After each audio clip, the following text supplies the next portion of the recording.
Jésus-Christ, il est saint, saint.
bénissons le Seigneur notre Dieu.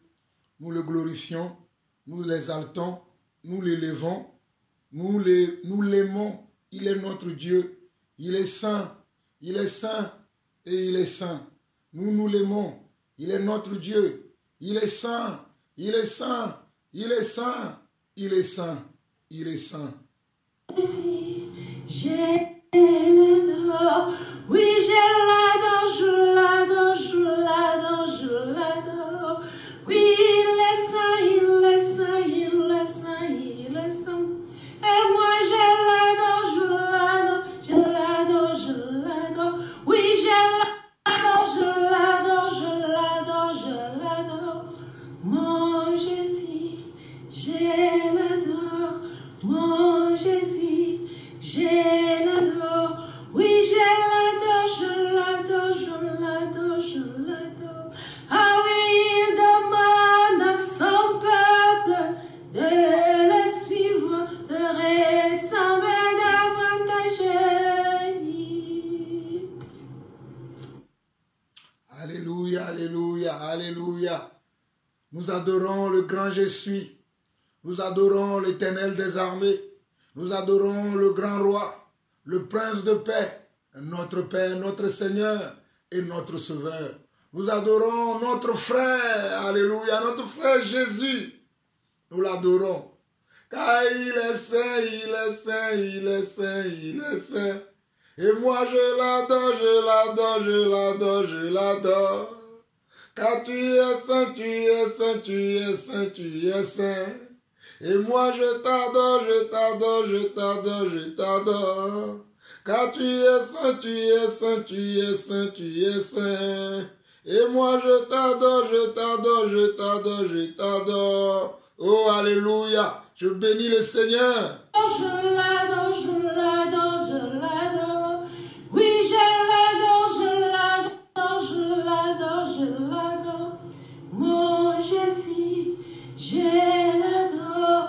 Mon Jésus, je l'adore. Oui, je l'adore, je l'adore, je l'adore, je l'adore. Oui, il est saint, il est saint, il est saint, il est saint. Et moi je l'adore, je l'adore, je l'adore, je l'adore. Ah, il demande à son peuple de le suivre, le ressembler davantage à lui. Alléluia.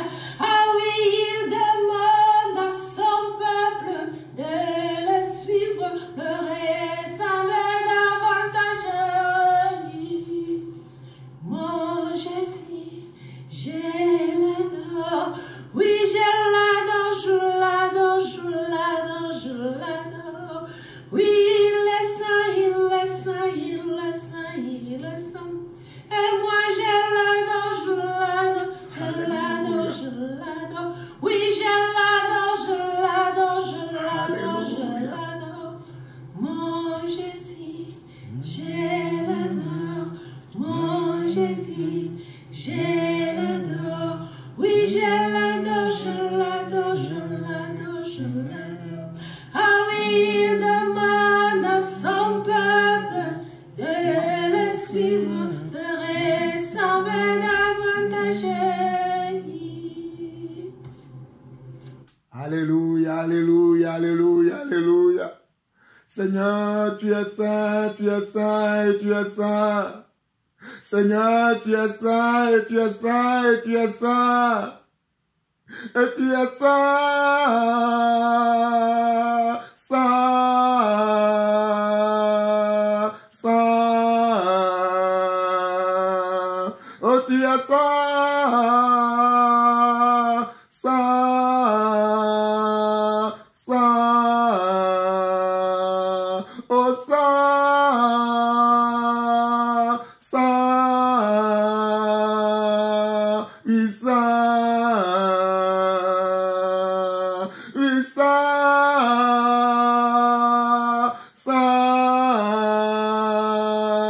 saint, saint, oh, saint, oh, saint. Et moi je t'adore.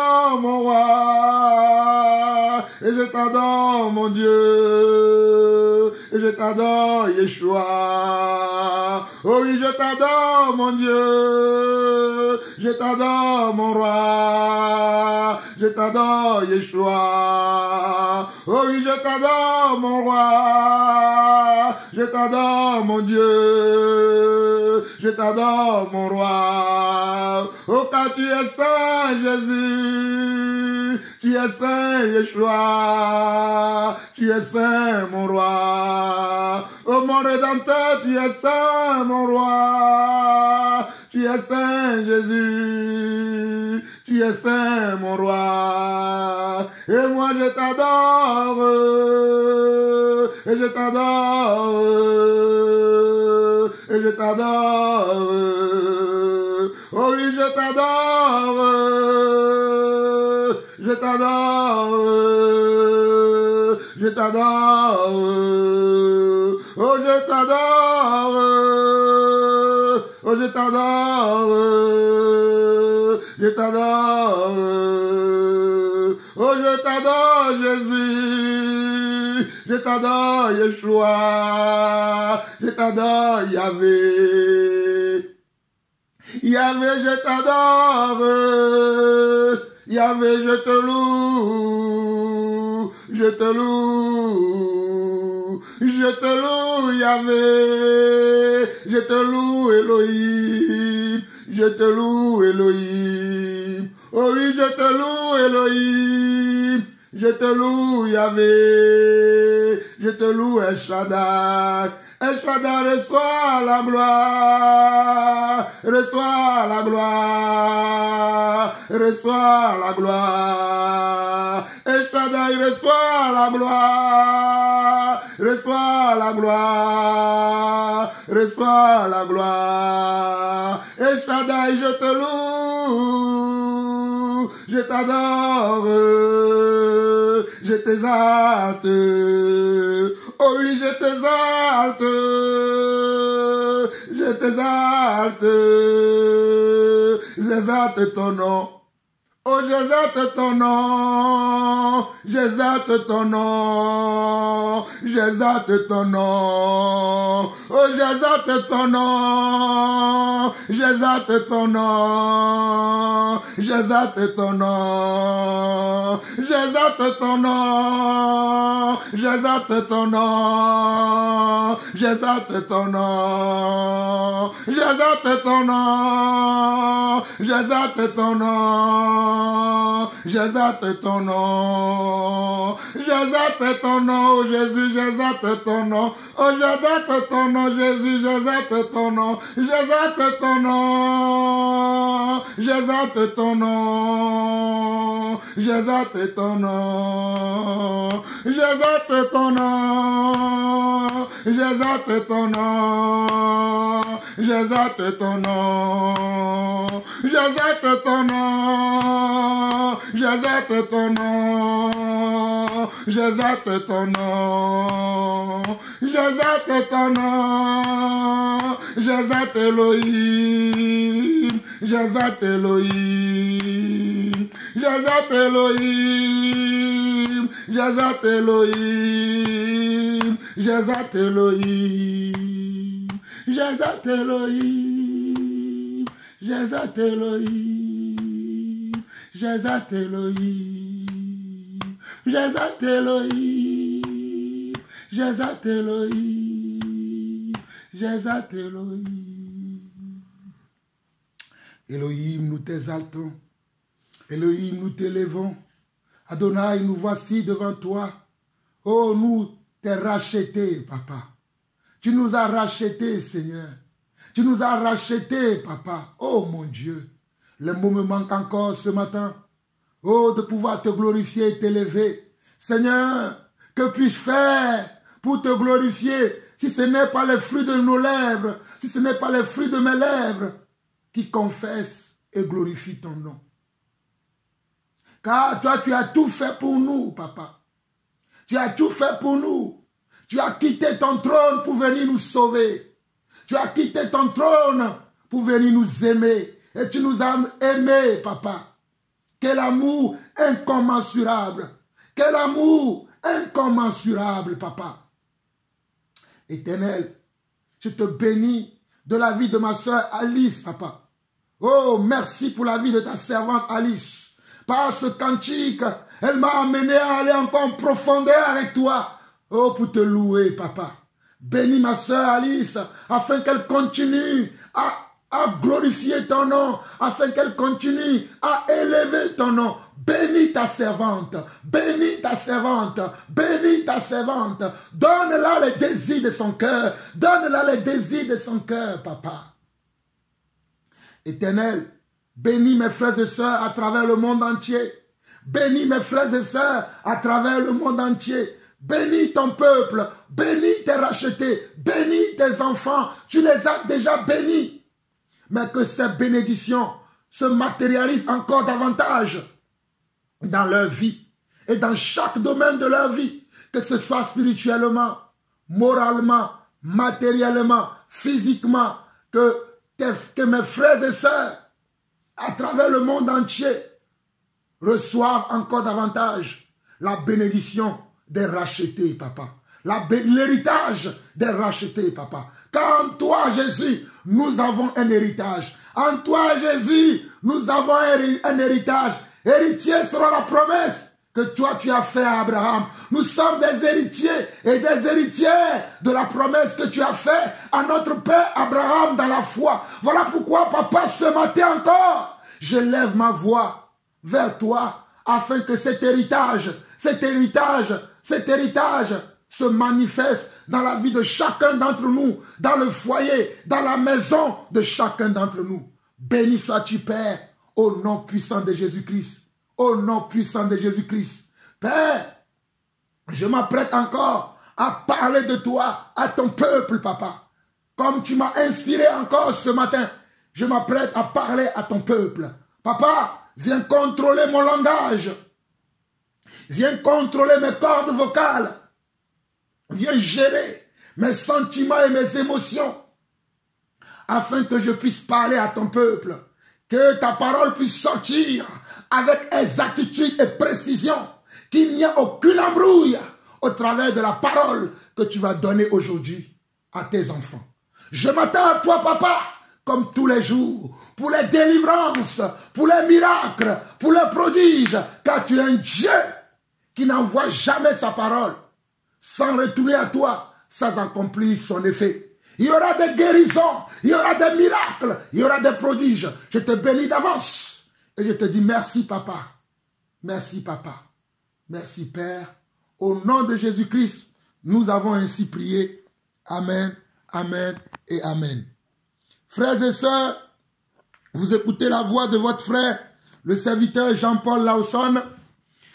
Je suis dans la joie encore aujourd'hui de continuer notre enseignement sur l'amour de Dieu. L'amour de Dieu avec ses facettes, ses caractéristiques et ses expressions. La dernière fois, nous avons vu l'amour de Dieu au travers de la famille de Anne, Anne, son époux Elkana et sa rivale Pénina. Au travers de Elkana, au travers de Anne, au travers de Pénina, nous avons vu les caractéristiques de l'amour de Dieu la dernière fois dans le livre de 1 Samuel chapitre 1 et 2. Et aujourd'hui, nous allons continuer sur le chapitre 2 et nous allons rester uniquement dans le chapitre 2 aujourd'hui. Nous allons rester uniquement dans le chapitre 2. Nous avons vu comment Dieu a témoigné son amour à Anne malgré sa faiblesse. Pour vous qui n'avez pas suivi la 5e partie de l'enseignement sur l'amour de Dieu, le résumé de 1 Corinthiens chapitre 13, qui correspond aux facettes, aux caractéristiques et aux expressions de l'amour de Dieu, je vous conseille de répartir dans ma chaîne YouTube qui porte mon nom, Jean-Paul Lawson.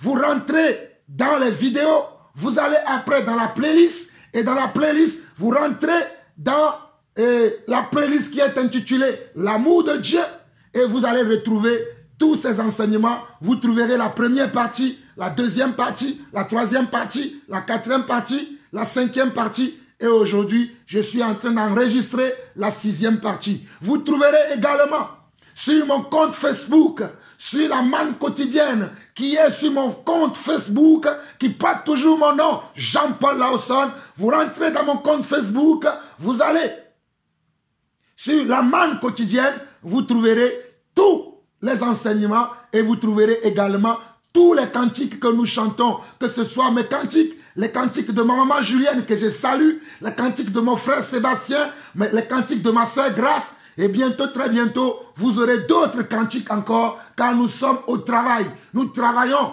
afin de glorifier le nom du Seigneur. Donc nous allons continuer. La dernière fois, nous nous sommes arrêtés au verset 21 de 2 Samuel. Nous allons continuer aujourd'hui.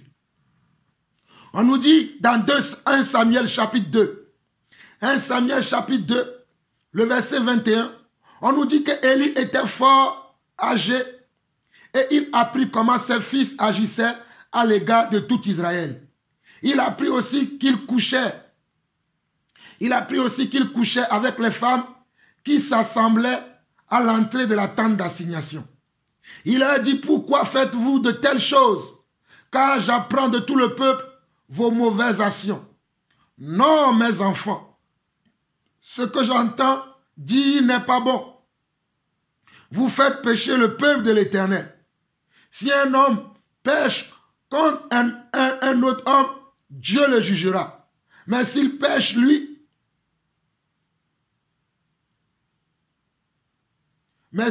contre l'Éternel, qui intercédera pour lui? Et ils n'écoutèrent point la voix de leur père, car l'Éternel voulait les faire mourir.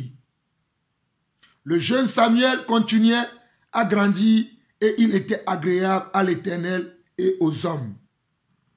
Avant de continuer pour aller jusqu'à la fin de ce chapitre 2 de 1 Samuel 2, regardez comment les enfants d'Élie, Élie qui était le sacrificateur, qui était dans le temple, qui recevait le sacrifice, qui recevait les agneaux, les taureaux, les boucs que le peuple ramenait pour l'expiation de leurs péchés.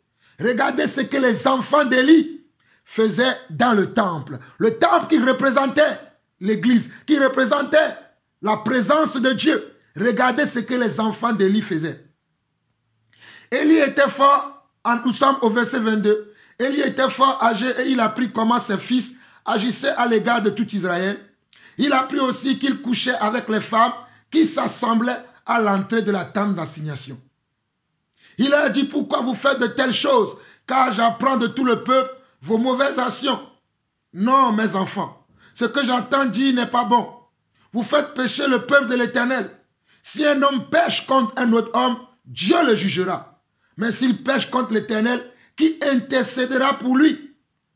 Si un homme pêche contre l'Éternel, qui intercédera pour lui? Si un homme pêche contre un autre homme, Dieu peut le juger. Mais s'il pêche contre Dieu lui-même, qui intercédera pour lui?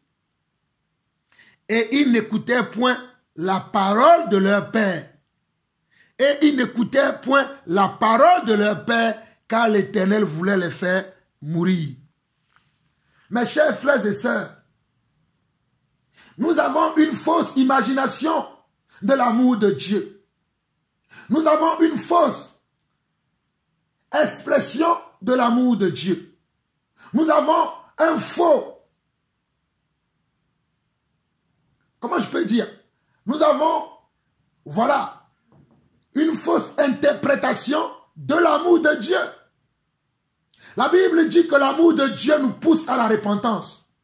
L'amour de Dieu pousse les enfants de Dieu à la repentance.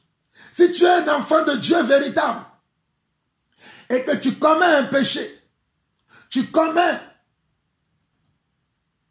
un péché ou une iniquité, et qu'un frère ou une sœur te montre ton péché, tu dois être capable de demander pardon, non seulement à celui à qui tu as péché, et demander également pardon à Dieu. Mais la plupart d'entre nous, lorsqu'on nous montre notre péché, je précise encore, si péché y est, parce que des fois il n'y a pas de péché, mais les gens veulent nous imputer des péchés à tort. Je ne parle pas de cette situation. Mais s'il y a vraiment un péché dans ta vie, qu'un frère ou une sœur, ou que ton conducteur, ton papa spirituel t'a montré, tu dois te repentir. Tu dois demander pardon et te repentir. Car si tu ne te repens pas, c'est la mort qui t'attend. Et la mort, c'est aussi l'amour de Dieu. La mort, c'est aussi l'amour de Dieu. Comme vous ne comprenez pas l'amour de Dieu, voilà pourquoi je précise ces choses. Regardez les enfants d'Élie, les enfants d'un sacrificateur. On peut dire de nos jours aujourd'hui que c'est peut-être les enfants des apôtres, les enfants des prophètes, les enfants des évangélistes, les enfants des pasteurs, les enfants des enseignants ou des docteurs. On peut dire aujourd'hui que ce sont les enfants de ces personnes-là qui agissent comme ça envers les sœurs qui viennent prier à l'église, qui viennent adorer le Seigneur, qui viennent louer le Seigneur. Et dans beaucoup d'assemblées de nos jours, il y a encore ces choses. Dans beaucoup d'églises de nos jours, il y a encore ces choses. Non seulement, ce sont les enfants des pasteurs qui couchent avec les sœurs dans l'église, mais c'est même les serviteurs de Dieu qui couchent avec les sœurs dans l'église. Ils couchent même sur l'autel avec les enfants de Dieu. Oh, église de Dieu! Je dis bien, il y a des pasteurs même qui couchent avec des sœurs aujourd'hui dans l'église. Des pasteurs, des apôtres, des prophètes, des évangélistes, des chantres, couchent avec leurs sœurs dans l'église. Je dis bien dans l'église. Je dis dans l'église. Sur l'autel, ils couchent avec des sœurs. Est-ce que vous trouvez ça normal? Est-ce que cela était l'amour de Dieu? De voir qu'aujourd'hui, que ce soit les serviteurs de Dieu eux-mêmes et leurs enfants, ils sont en train de commettre des atrocités, des aberrations, des ignominies dans la maison de Dieu. Et quand le monde nous regarde, le monde se moque de nous. Quand le monde nous regarde, Église, quand le monde nous regarde, le monde dit, regardez, ils se disent des enfants de Dieu, mais regardez ce qu'ils font. Regardez ce qu'ils font. Le monde nous dit, regardez ce qu'ils font. Mes chers frères et sœurs, il est temps maintenant que nous, enfants de Dieu, nous changeons nos comportements, nous changeons nos attitudes, nous changeons nos caractères, surtout pour les hommes de Dieu, surtout pour les prédicateurs, ceux qui annoncent l'évangile. Ceux qui annoncent l'évangile, nous devons faire attention. Nous devons faire attention à ce qui se passe dans nos assemblées. Nous devons faire attention à ce qui se passe dans nos assemblées. Parce qu'il y a beaucoup de scandales dans l'église aujourd'hui. Il y a beaucoup de scandales dans l'église aujourd'hui à cause des actions comme ça. Il y a beaucoup de scandales. Ça, ce sont des scandales de voir des hommes de Dieu qui couchent avec leurs fidèles. Qui couchent avec leurs fidèles. Qui couchent avec leurs fidèles. C'est malheureux de voir ces choses. Voilà pourquoi il est dit dans Matthieu, chapitre 18, le verset 7. On va lire ça rapidement et on va revenir ici. Matthieu, chapitre 18, le verset 7. Nous allons lire ça rapidement. Matthieu, chapitre 18. Matthieu, chapitre 18, le verset 7.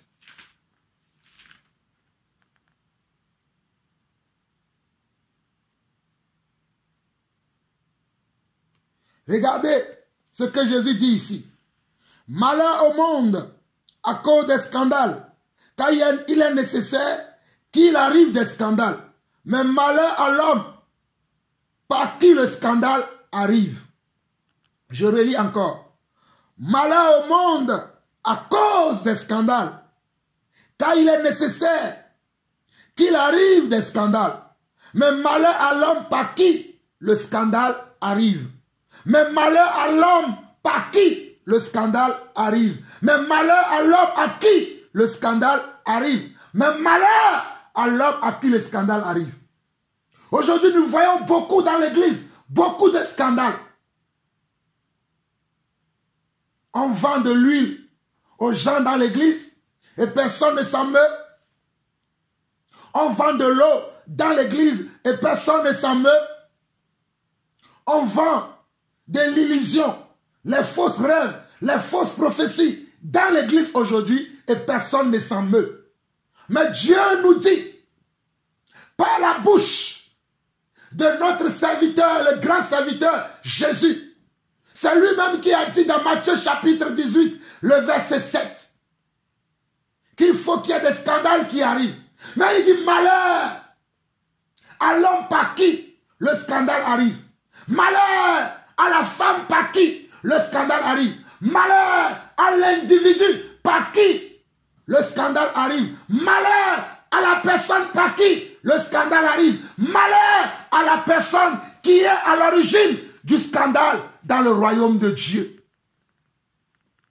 C'est ainsi que dans ce passage de 1 Samuel chapitre 2, nous voyons l'atrocité, nous voyons la méchanceté, nous voyons la vie d'iniquité que menaient les enfants d'Élie. Les enfants d'Élie. Nous voyons la vie que les enfants d'Élie menaient. Mais de nos jours, ce n'est pas simplement les enfants qui mènent cette vie. Même les pères mènent cette vie. Les pères de l'église, les mères dans l'église. Il y a aussi des mamans qui couchent avec des enfants dans l'église. Je dis bien, il y a aussi des mamans qui couchent avec des enfants dans l'église. Toi qui es une sœur qui couche avec ton propre fils dans l'église, vous trouvez ça normal? Toi qui es une mère, mais qui couche avec celui qui a l'âge de ton fils dans l'église, vous trouvez ça normal? D'autres couchent avec leurs semblables. Vous trouvez ça normal? Moi, je ne trouve pas ça normal. Et quand quelqu'un va se lever pour vous parler, vous allez dire que nous manquons d'amour. Vous allez dire que nous manquons d'amour. Que qui sommes-nous pour juger? Qui sommes-nous pour juger? Nous ne vous jugeons pas. Nous vous interpellons afin que vous vous repentez. Nous ne vous jugeons pas. Nous vous interpellons afin que vous vous repentez. Regardez ici, je vais relire pour vous. Je vais relire 1 Samuel chapitre 2, le verset 22 au verset 25. Élie était fort en âge. Et il a appris comment ses fils agissaient à l'égard de tout Israël. Il a appris aussi qu'il couchait avec les femmes qui s'assemblaient à l'entrée de la tente d'assignation. Il a dit, pourquoi faites-vous de telles choses? Car j'apprends de tout le peuple vos mauvaises actions. Regardez, Élie dit au verset 23, pourquoi faites-vous de telles choses?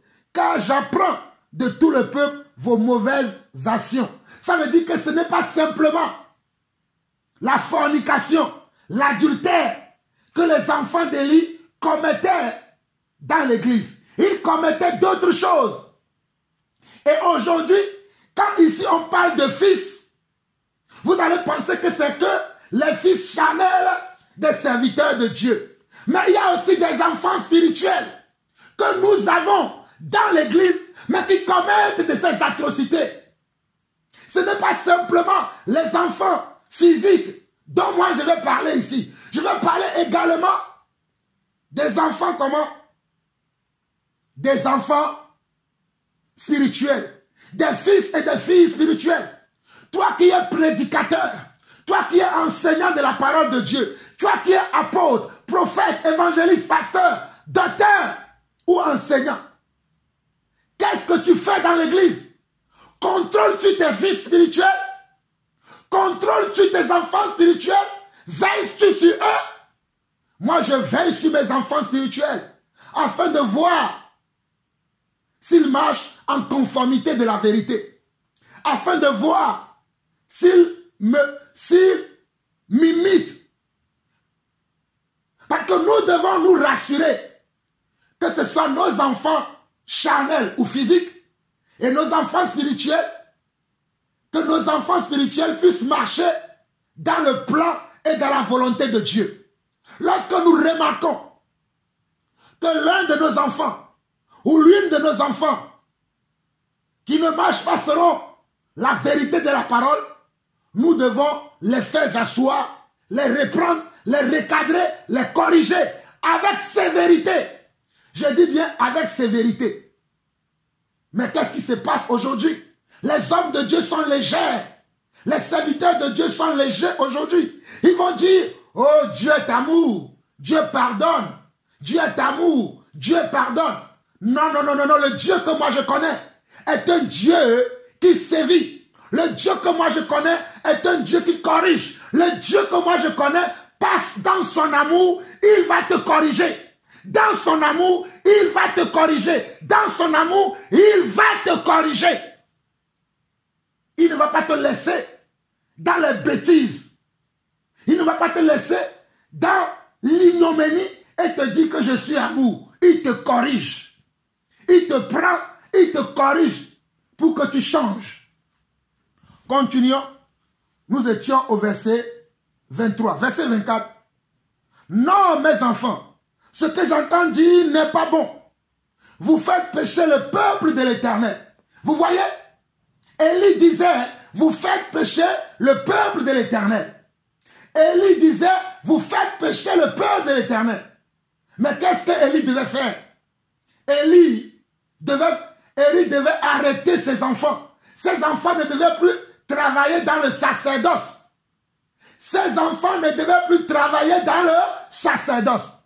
Il a parlé, ils n'ont pas écouté. Il a plusieurs fois parlé, ils n'ont pas écouté. Qu'est-ce qu'il devait faire? Il devait empêcher maintenant à ses enfants de continuer à travailler dans le sacerdoce, à travailler au service dans le temple. C'est ce qu'Élie devait faire. Mais Élie ne l'a pas fait. Pourquoi Élie ne l'a pas fait? Parce qu'il était dans les sentiments. Les gens vont dire que je suis méchant. Les gens vont dire que je ne suis pas rempli d'amour. Les gens vont dire que je ne suis pas rempli de compassion. Écoutez-moi très bien. Chers frères et sœurs, vous pouvez dire que Jean-Paul Lawson n'est pas rempli de compassion. Vous ne connaissez pas mon cœur. Vous ne connaissez pas ma vie. Mais le Dieu que je sers, moi je veux lui ressembler. Le Dieu que moi je sers, c'est celui que moi je veux ressembler. Tu commets de tels actes, je te mets en quarantaine. Tu commets de tels actes, je te mets en quarantaine jusqu'à ce que tu changes et que je vois que tu as changé. Pour que tu reviennes travailler dans le ministère. Pour que tu reviennes travailler ou exercer ton don ou ton talent dans la maison de Dieu. Mais une fois que je ne vois pas que tu as changé d'attitude, de comportement, tu seras en quarantaine jusqu'à ce que je vois les fruits de repentance chez toi. Jusqu'à ce que je vois les fruits de la repentance. Les fruits de la repentance sincère. Si je ne le vois pas, je te mettrai toujours en quarantaine. Au jour d'aujourd'hui, j'ai mis beaucoup de frères et beaucoup de sœurs en quarantaine. Je vous dis qu'au jour d'aujourd'hui, j'ai marché avec certains frères, avec certaines sœurs, mais aujourd'hui, ils sont en quarantaine ou elles sont en quarantaine dans ma vie.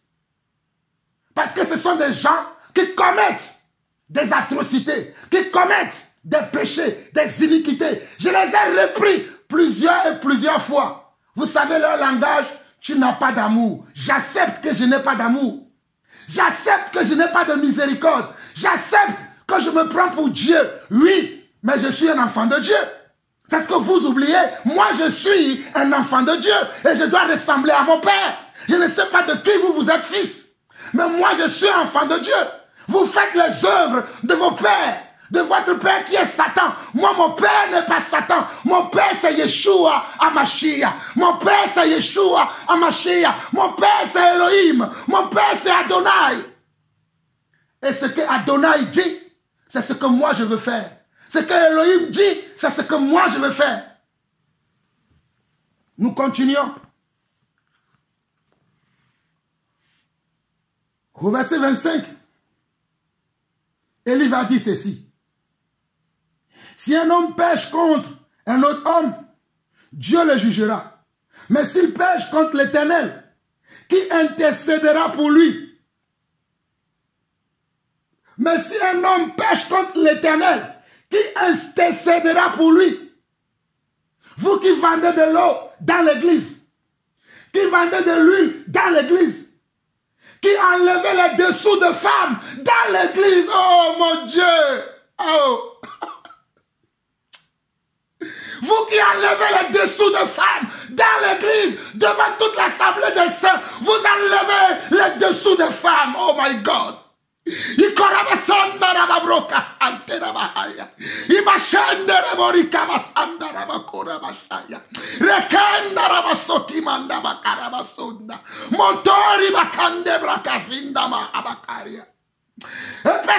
ne veut crier, personne ne veut crier au scandale, mais moi je crie au scandale, moi je crie au scandale, moi je crie au scandale, moi je crie au scandale, au secours Seigneur. Au secours, Seigneur. Au secours, Seigneur. Au secours, Seigneur. Je vois des hommes s'allonger sur des femmes dans l'église. Ils appellent ça la délivrance. Qui vous a dit que c'est comme ça qu'on fait la délivrance? Je vois des femmes se coucher sur des hommes dans l'église et ils appellent ça la délivrance. Oh, le peuple de Dieu, réveillez-vous, réveillez-vous, réveillez-vous, réveillez-vous, peuple de Dieu.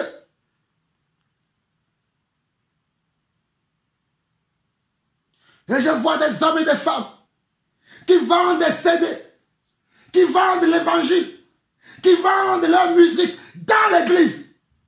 Et les gens sont là. Oh, que Dieu te bénisse. Tu as fait une belle œuvre. Que Dieu te bénisse. Moi, je dis que Dieu te maudisse. Moi, Jean-Paul Lawson, je dis que Dieu te maudisse. Parce que tu es fils du diable. Parce que si tu n'es pas fils du diable ou fille du diable, comment peux-tu vendre de l'eau dans l'église? Comment peux-tu vendre de la louange?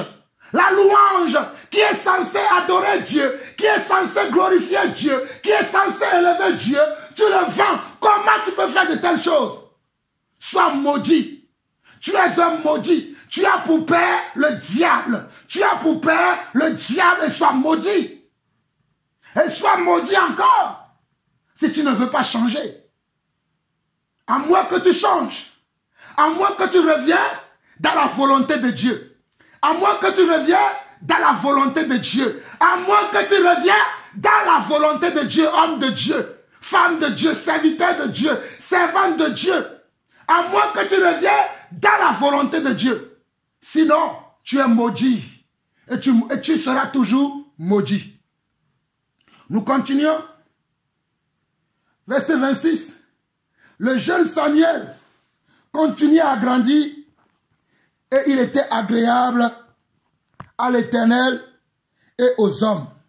Regardez bien, le jeune Samuel, quant à lui, grandissait. Et il était comment? Il était agréable à Dieu. Et il était aussi agréable aux hommes.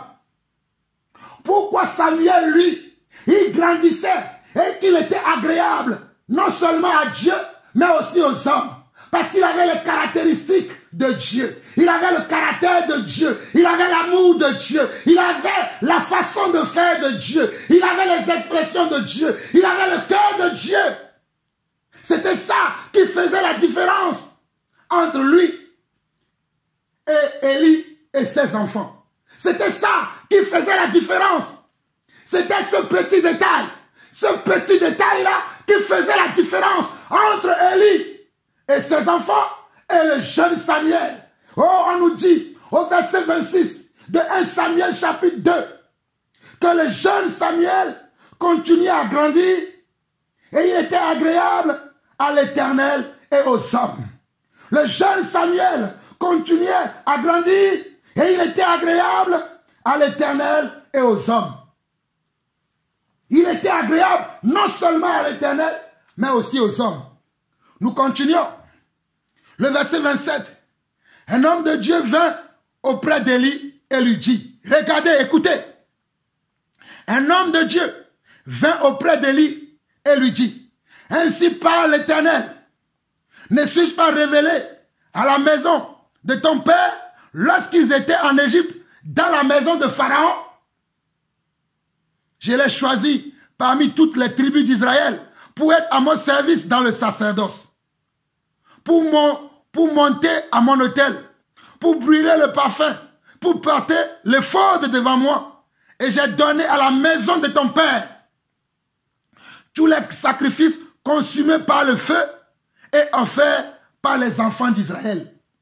Comme nous n'avons pas le temps, je vais vous dire simplement que le Père, dont l'homme qui parle ici, à partir du verset 27, qui est un prophète, il veut parler d'Aaron. Parce que c'est Aaron et ses fils qui avaient comment? Qui étaient les sacrificateurs. Élie était descendant de la tribu d'Aaron ou de la tribu des Lévites. Et voilà pourquoi l'homme de Dieu dit, écoutez bien ce que l'homme de Dieu dit à Élie. Un homme de Dieu vint auprès d'Élie et lui dit, ainsi parle l'Éternel. Ainsi parle l'Éternel. Mes chers frères et sœurs, prêtez attention à ce que Dieu va dire par rapport au comportement, par rapport à l'attitude d'Élie. Vous qui aimez tordre les sens des Écritures, prêtez beaucoup attention. Je vous dis, prêtez attention. Ainsi parle l'Éternel. Ne me suis-je pas révélé à la maison de ton père lorsqu'il était en Égypte, dans la maison de Pharaon? Je l'ai choisi parmi toutes les tribus d'Israël pour être à mon service dans le sacerdoce, pour monter à mon autel, pour brûler le parfum, pour porter le l'éphod devant moi. Et j'ai donné à la maison de ton père tous les sacrifices consumés par le feu et offerts par les enfants d'Israël. Regardez maintenant à partir du verset 29. C'est là où Dieu exprime comment son amour que vous ne connaissez pas. Je dis bien, c'est là où Dieu exprime une facette, une expression, une caractéristique de son amour pour vous qui tordez le sens de l'amour de Dieu. Regardez à partir du verset 29. Dieu dit ceci. Verset 29 de 1 Samuel 2. Pourquoi foulez-vous aux pieds mes sacrifices et mes offrandes que j'ai ordonné de faire dans ma demeure? Première question. Et d'où vient que tu honores tes fils plus que moi afin de vous engraisser des prémices de toutes les offrandes d'Israël, mon peuple? Regardez, je vous l'ai dit dès que j'ai commencé que Élie n'avait pas été sévère. Élie n'avait pas été juste.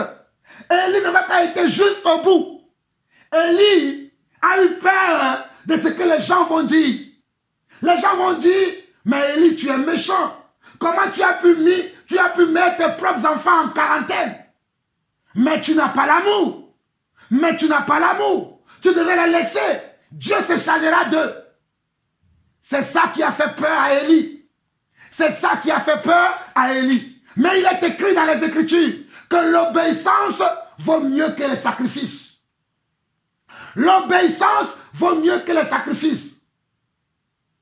Et maudit soit l'homme qui se confie à l'homme. Moi, je ne me confie pas à l'homme. Je me confie à l'Éternel des armées. Maudit soit l'homme qui se confie à l'homme. Élie voulait se confier aux hommes. Il n'avait pas voulu mettre à quarantaine ses enfants. Mettre dehors du sacerdoce, dehors du temple, ses propres enfants. Et je parle ici non seulement des enfants charnels, physiques, mais je parle également des enfants spirituels.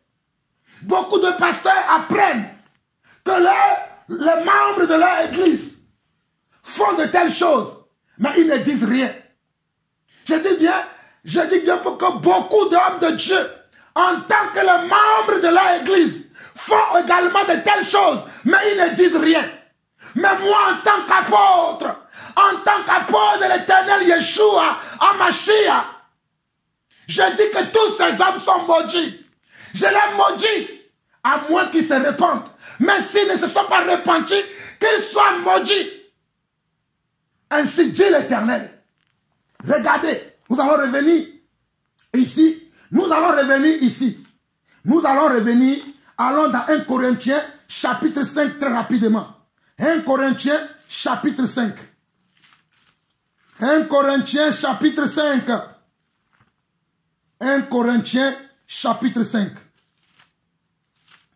Très rapidement, nous sommes dans 1 Corinthiens, chapitre 5, qui dit ceci. À partir du verset 1. On entend dire généralement qu'il y a parmi vous de la débauche. Ça me fait mal de voir ces choses. Ça me fait très mal. Et imaginez le cœur de Dieu. Quand Dieu voit sur la terre les choses qui se passent dans les lieux qu'on appelle les églises, dans les lieux qu'on appelle les assemblées des saints. Quand Dieu regarde du haut des cieux, Dieu a mal dans le cœur. Dieu se dit, mais comment mes enfants peuvent me traiter de telle sorte? Comment mes enfants peuvent produire des scandales comme ça? Regardez. 1 Corinthiens chapitre 5. On entend dire généralement qu'il y a parmi vous de la débauche. Et une débauche telle que ne se rencontre même pas chez les païens, c'est-à-dire chez les non-croyants.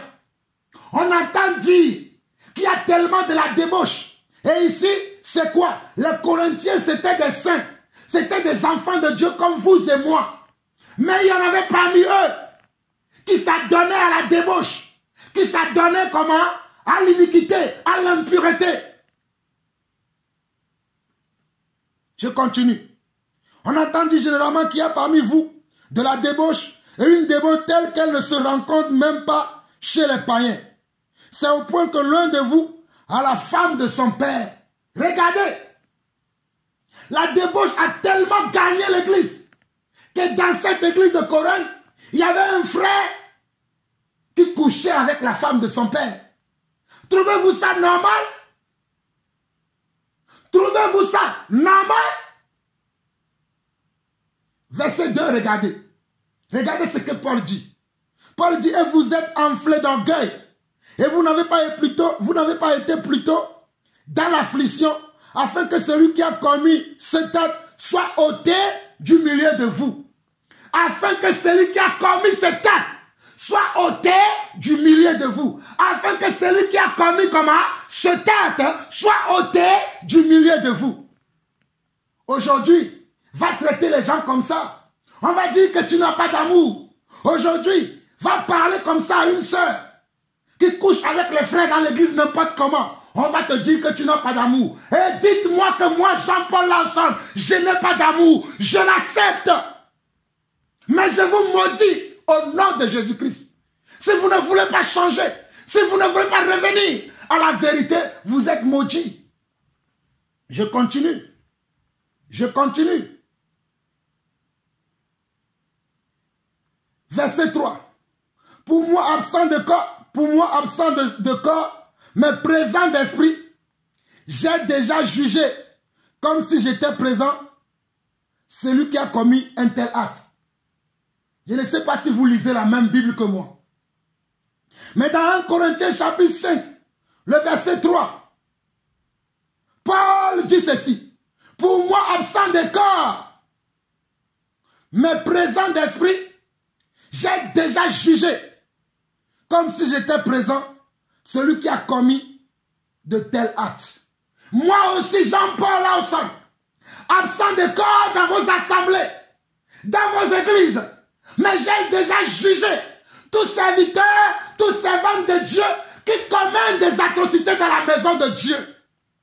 J'ai déjà jugé de telles personnes. Verset 4. Au nom du Seigneur Jésus, vous et mon esprit étant ensemblés avec la puissance de notre Seigneur Jésus, qu'un tel homme soit livré à Satan pour la destruction de la chair et que l'esprit soit sauvé au jour du Seigneur Jésus. Regardez, regardez ce que Paul dit. Paul dit que celui qui a commis cet acte-là, qu'il soit livré comment? À Satan. Livré à Satan veut dire que tu es maudit. Qu'on te maudisse. Je dis, nous vous maudissons. Vous qui commettez de tels actes. Vous qui enlevez les dessous de femmes, les soutiens de femmes, les slips de femmes, les strings de femmes dans l'église. Hey! Ikarabo sondo rabaka. Rebe itakora sende raba. Robo shanda rabaka rasaka. Vous êtes maudits.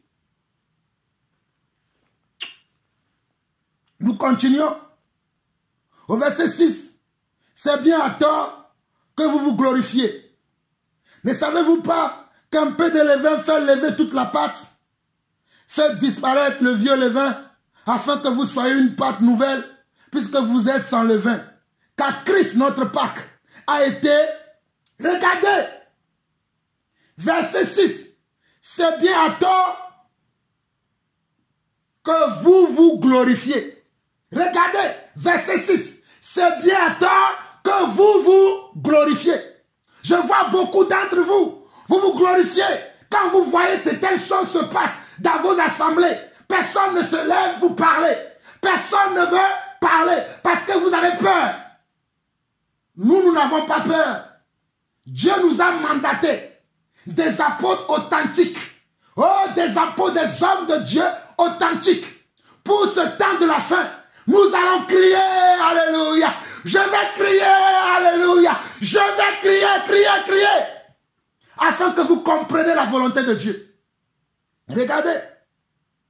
C'est bien à tort que vous vous glorifiez. Ne savez-vous pas qu'un peu de levain fait lever toute la pâte? Verset 7. Faites disparaître le vieux levain, afin que vous soyez une pâte nouvelle, puisque vous êtes sans levain. Nous devons faire disparaître le vieux levain. Le levain, c'est quoi? C'est la nature pécheresse que nous avons en nous. C'est les vices de la chair qui sont cachés encore en nous. C'est les désirs de la chair qui sont encore comment? En nous. C'est les désirs de la chair qui sont comment? Qui sont encore en nous que nous devons arrêter. Voilà pourquoi il dit, faites disparaître le vieux levain afin que vous soyez une pâte nouvelle, puisque vous êtes sans levain, car Christ, notre Pâque, a été immolé. Célébrons donc la fête, non avec du vieux levain, non avec un levain de malice et de méchanceté.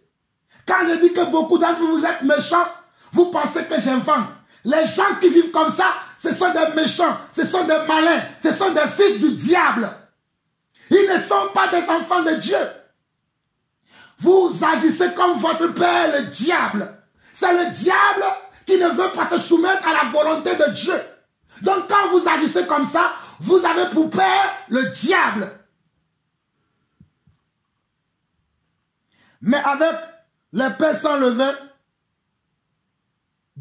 les pains sans levain, le levain de la pureté et de la vérité. Regardez la fin du verset 8. Célébrons donc la fête, non avec du vieux levain, non avec un levain de malice et de méchanceté, mais avec les pains sans levain, de la pureté et de la vérité. De la pureté et de la vérité. De la pureté et de comment? Et de la vérité. Je continue encore avec l'apôtre Paul qui dit, je vous ai écrit dans ma lettre de ne pas avoir de relation avec les débauchés. C'est ça la vérité. Je vous ai écrit dans ma lettre, comme moi aussi je prêche aujourd'hui, comme moi aussi j'enseigne aujourd'hui, que vous ne devez pas avoir de relation avec ceux qui vivent en désordre dans l'église, avec ceux qui commettent de l'iniquité, ceux qui commettent de la débauche, ceux qui mentent, ceux qui vendent de l'eau, de l'huile dans l'église, qui vendent des CD, qui font des concerts payants, qui vendent l'évangile, vous devez les fuir. Ce ne sont pas nos frères, ce sont des fils du diable qui ont infecté ou bien qui ont infiltré l'église. Ils ne sont pas des enfants de Dieu. Ce sont des fils du diable. Ils ne sont pas des nôtres. Ils ne sont pas nos frères. Quelqu'un qui vend l'évangile, qui vend de l'eau, qui vend de l'huile, qui enlève les dessous de femmes dans l'église, ou les dessous des hommes, les soutiens-gorge. C'est un frère? Non, il n'est pas un frère. Je continue. Verset 10. Non pas d'une manière absolue, avec les débauchés de ce monde, ou avec les cupides et les ravisseurs, ou avec les idolâtres. Autrement, il vous faudrait sortir du monde. Maintenant, ce que je vous ai écrit, c'est de ne pas avoir de relation avec quelqu'un qui se nomme frère et débauché, ou cupide, ou idolâtre, ou outrageux, ou ivrogne, ou ravisseur, de ne même pas manger avec un tel homme. Vous voyez? Regardez. Regardez ce que je dis. Regardez encore. L'apôtre Paul dit, 1 Corinthiens chapitre 5, le verset 9, jusqu'au verset 12. Je vous ai écrit dans ma lettre de ne pas avoir de relation avec les débauchés. Non pas d'une manière absolue avec les débauchés de ce monde, ou avec les cupides et les ravisseurs, ou avec les idolâtres. Autrement, il vous faudrait sortir du monde. Qu'est-ce que l'apôtre Paul veut dire par là? L'apôtre Paul veut dire par là que ceux qui sont des païens, ceux qui ne sont pas enfants de Dieu, nous n'avons pas à les juger. Parce que la loi de Dieu ne s'applique pas à eux, puisqu'ils ne sont pas du royaume de Dieu. Nous ne pouvons pas juger ceux qui sont dans le monde. Ils n'ont pas l'esprit de Dieu en eux. Ils ne sont pas sauvés. Ils n'appartiennent pas au corps du Christ. Ils n'appartiennent pas à l'église. Ils sont étrangers à l'église. Ils sont étrangers à l'esprit de Dieu. Ils sont étrangers aux préceptes et aux ordonnances, aux commandements de Dieu. Cela ne les regarde pas. Mais au contraire, à partir du verset 11, maintenant ce que je vous ai dit, ou ce que je vous ai écrit, c'est de ne pas avoir de relation avec quelqu'un qui se nomme frère, est débauché, ou cupide, ou idolâtre, ou outrageux, ou ivrogne, ou ravisseur, de ne même pas manger avec un tel homme. Car en effet, à juger ceux du dehors, n'est-ce pas ceux du dedans que vous avez à juger? N'est-ce pas ceux du dedans que nous avons à juger? Ceux du dehors, nous ne les regardons pas. Ça ne nous concerne pas. Ils ne sont pas soumis à la loi de Dieu. Ils ne sont pas soumis aux préceptes et aux commandements de Dieu. Mais ceux qui sont à l'intérieur de l'église, qui sont nos frères et sœurs, c'est ceux-là que nous devons juger. C'est ceux-là à qui nous devons parler, que nous devons corriger, que nous devons reprendre.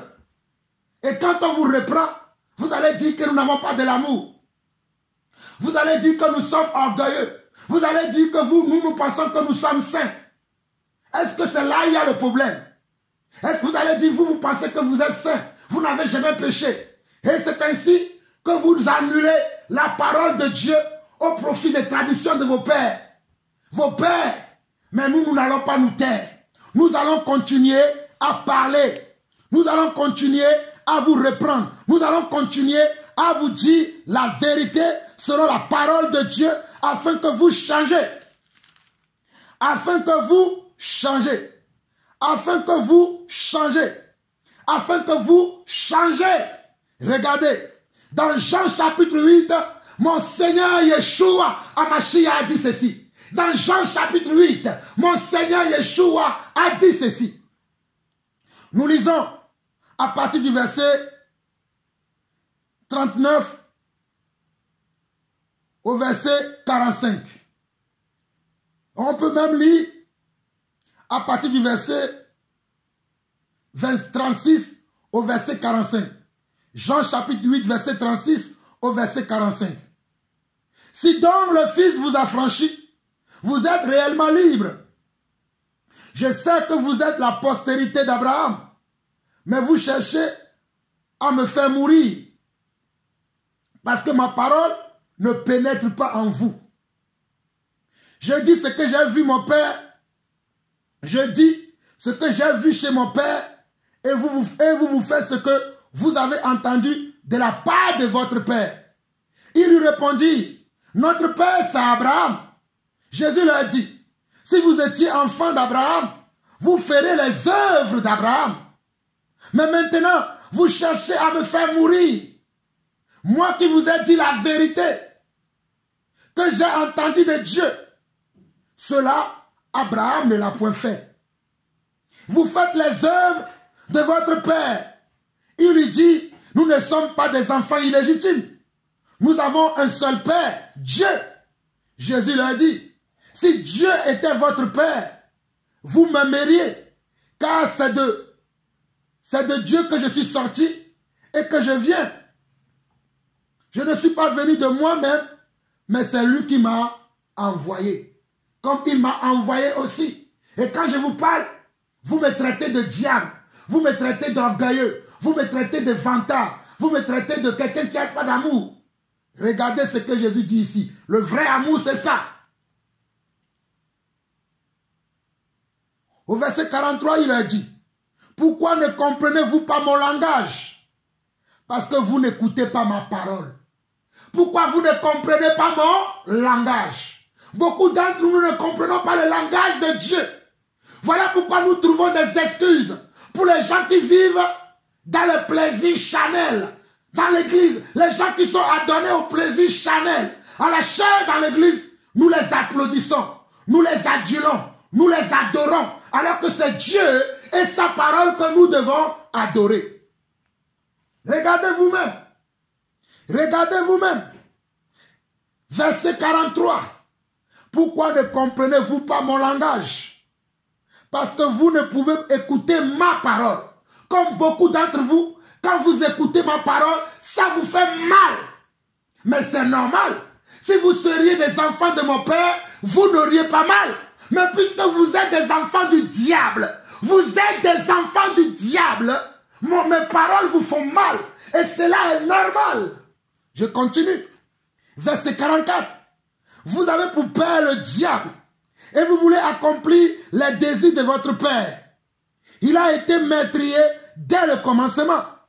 Et il ne se tient pas dans la vérité, parce qu'il n'y a pas de vérité en lui. Lorsqu'il profère le mensonge, il parle de son propre fond, car il est menteur et le père du mensonge. Et moi, parce que je dis la vérité, vous ne me croyez pas. Verset 46. Qui de vous me convaincra de péché? Si je dis la vérité, pourquoi ne croyez-vous pas? Verset 47.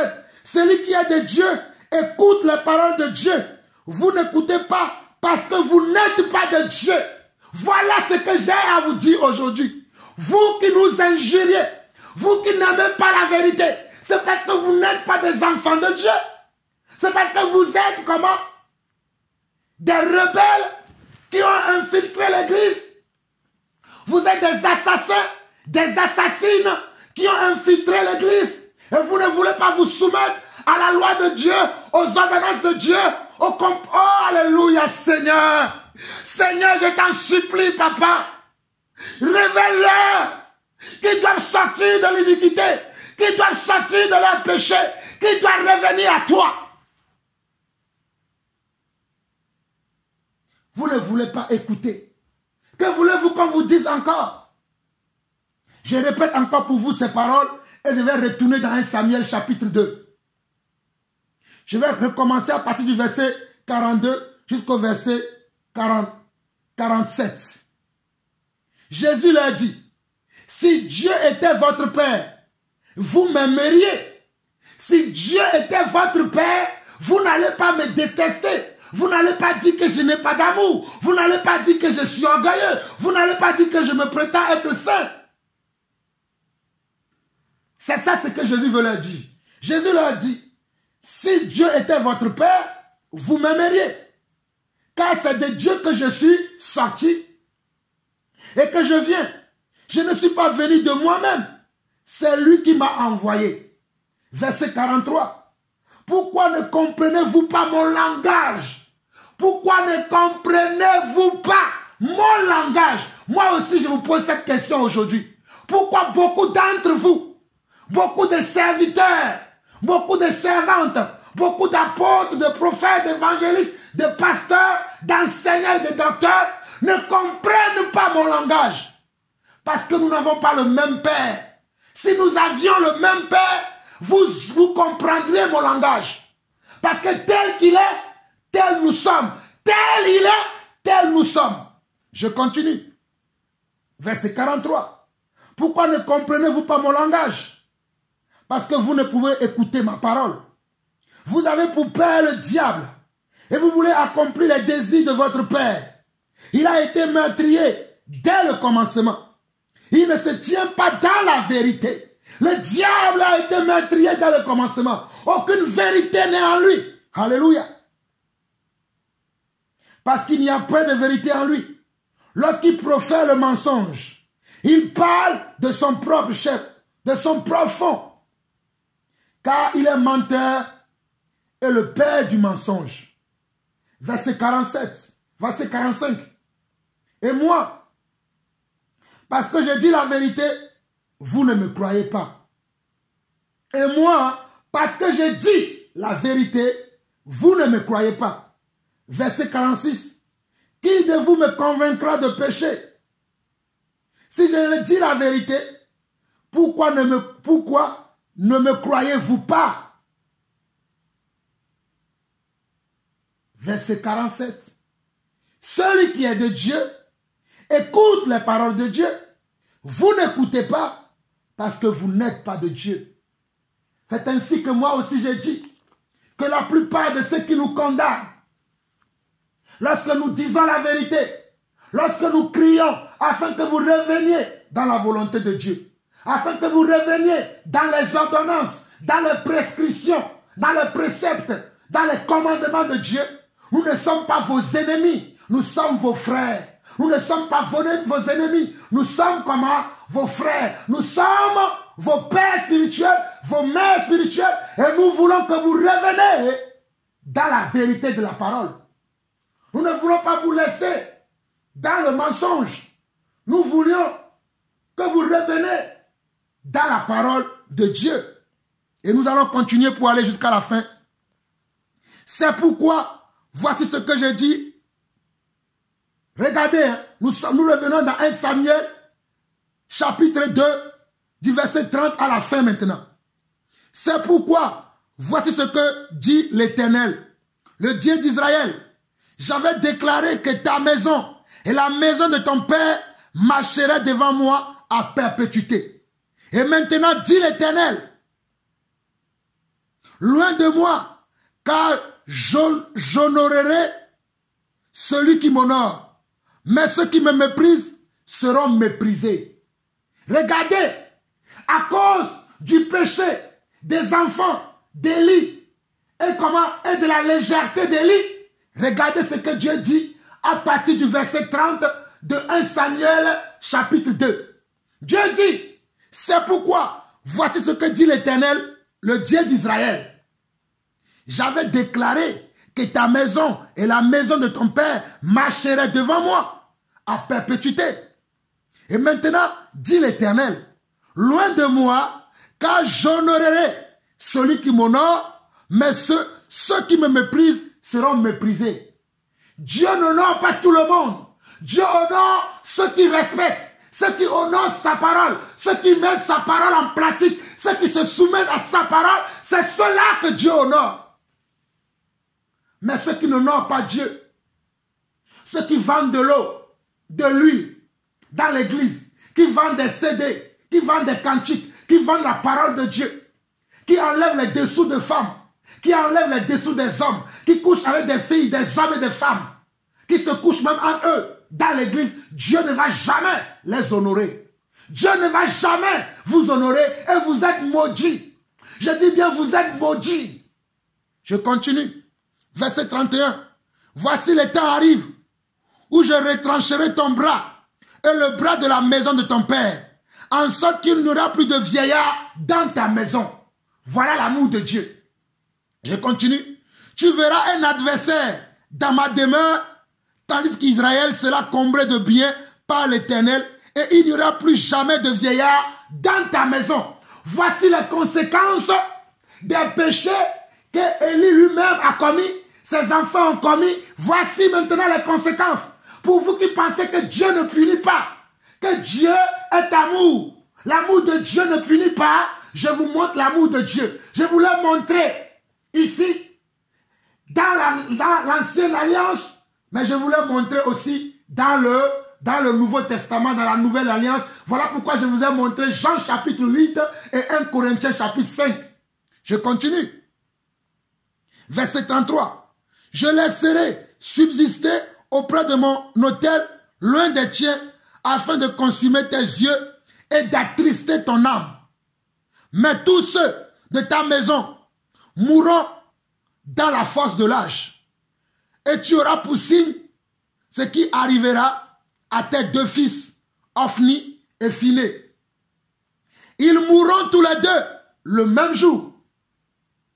Tes deux fils, Ophni et Phiné, qui couchaient avec les femmes dans la tente ou devant la tente d'assignation. Qui faisaient quoi?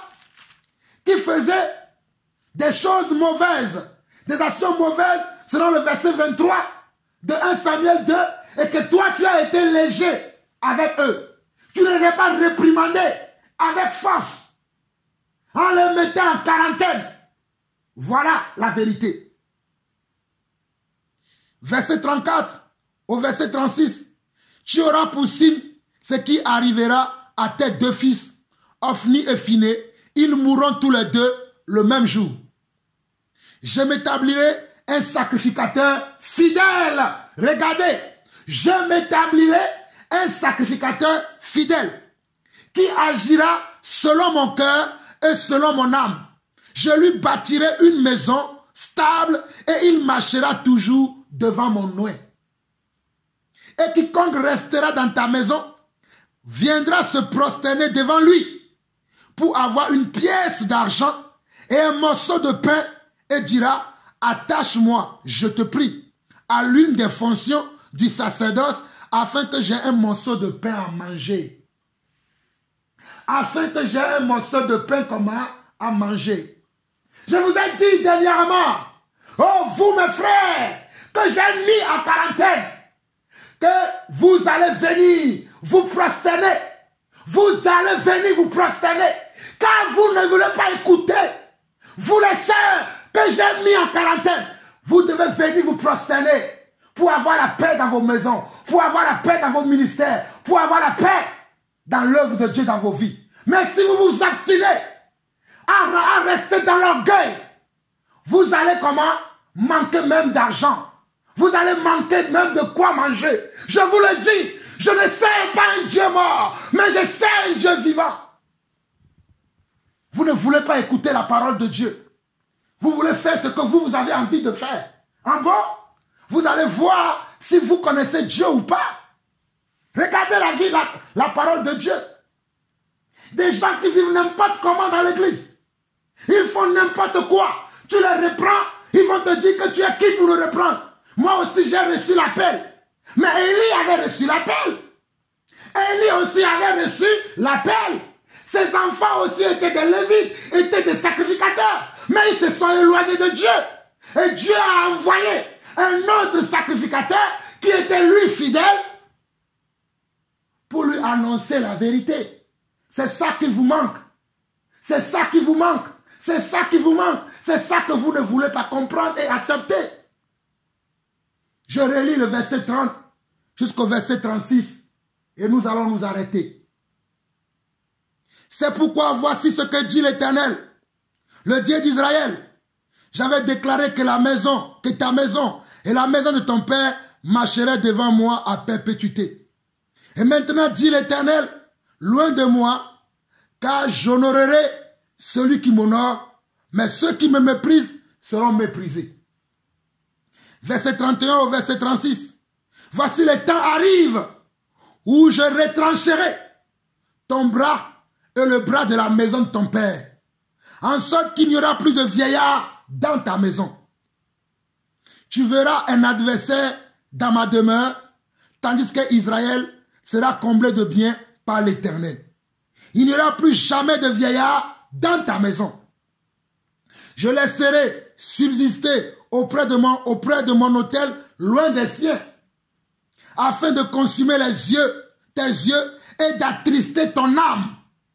Mais tous ceux de ta maison mourront dans la force de l'âge.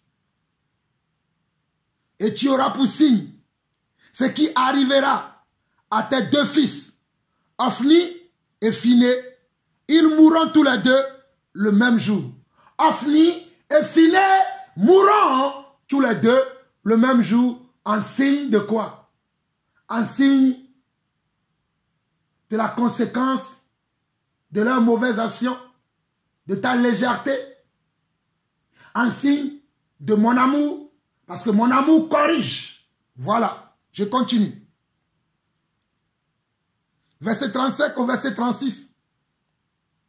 Je m'établirai un sacrificateur fidèle.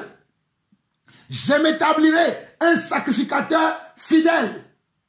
Cela veut dire je m'établirai un apôtre fidèle, un prophète fidèle, un enseignant fidèle, un pasteur fidèle, un serviteur ou une servante fidèle, qui agira selon mon cœur et selon mon âme. Je lui bâtirai une maison stable. Je lui bâtirai comment? Une maison stable, c'est-à-dire une église qui sera stable. Pas une église dans l'instabilité. Une église qui est dans l'instabilité veut dire qu'il n'y a pas de Dieu là-bas. Mes frères, vous ne voyez pas ça? Une église qui demeure instable, Dieu n'y est pas. Une église qui demeure dans l'instabilité, Dieu n'y est pas. Quand Dieu y est, il y a comment? Il y a la stabilité. Quand Dieu y est, il y a la stabilité.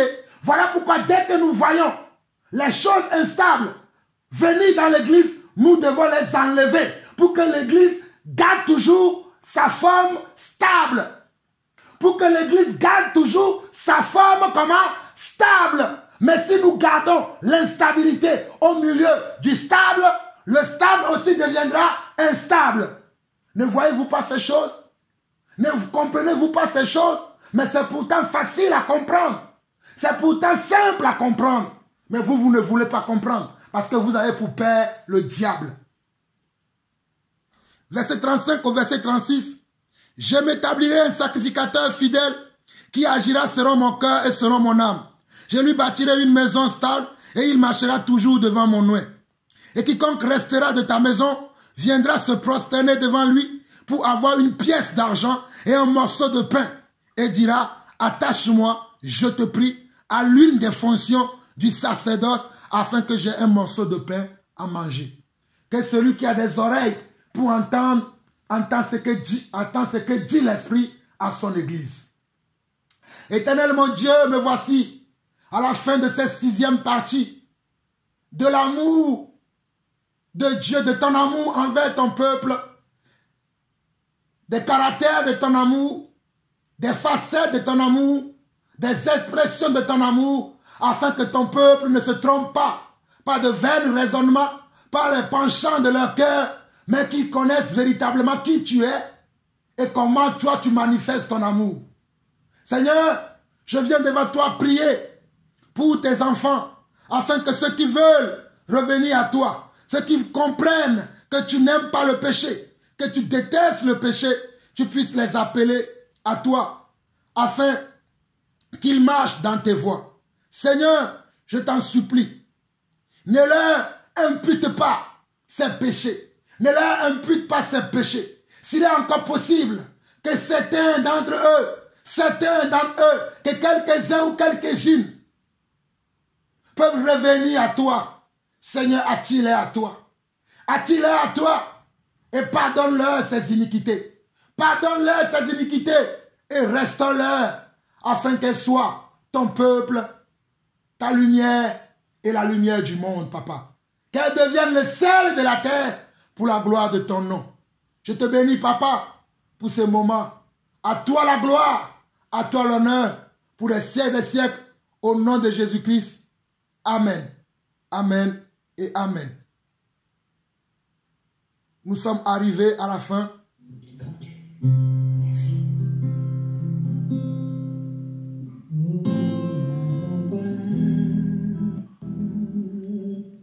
Observez les commandements.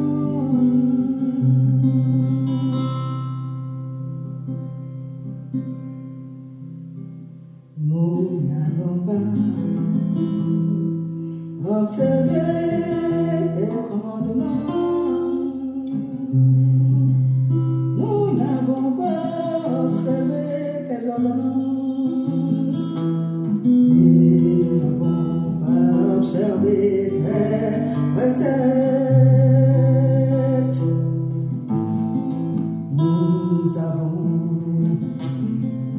Nous avons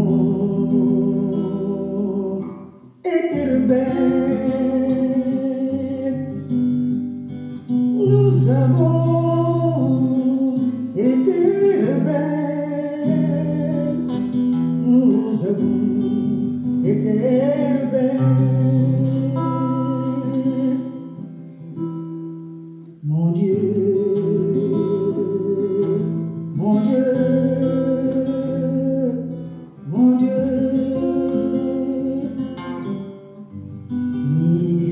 miséricorde, miséricorde, miséricorde,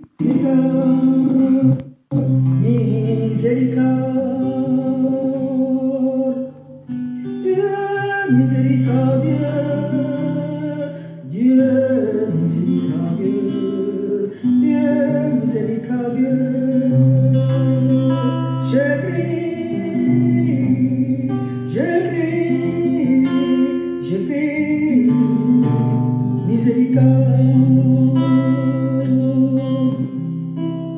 Je crie, je crie, je crie, miséricorde. Dieu miséricordieux.